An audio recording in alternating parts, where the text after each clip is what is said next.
talaga matanggap na gusto nila tayong saktan. Di ba mga Amerikano ang kalaban? Hindi ka pa sundalo. Itong dapat mo malaman tungkol sa digmaan ito. Mas mahalaga para sa kababayan natin kung kaninong idolo ka tapat kaysa kung ano ang paninindigan mo. Lumalaban sila dahil lumalaban ang idolo nila. Kapag sumuko siya, susuko rin sila. Idolo ng karamihan ang El Presidente. At kung tutuusin, lahat ng kilos ni General Luna ay lihis sa ganitong uri ng pag-iisip.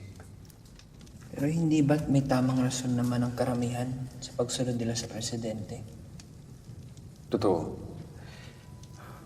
Naging sapat na General si Aguinaldo mula nang sumiklab ang katipunan.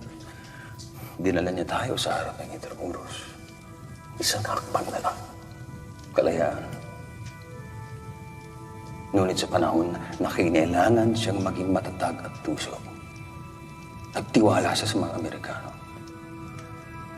Alaman natin lahat kung anong kasunod.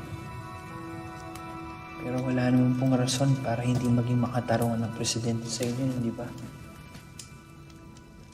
Malalaman natin. Pero dapat di tayo tumakbo, kuya. Siguro pwede tayong sumukot mga tuwiran sa kanila. Sigurado ako makikinig sila sa atin. Bingi sa katwiran ang taong may sinasabang idolo. Tandaan mo yan. Sa mata nila, tama sila. Pero bakit idolo ang tawag niyo sa presidente? Hindi ba dapat pinuno?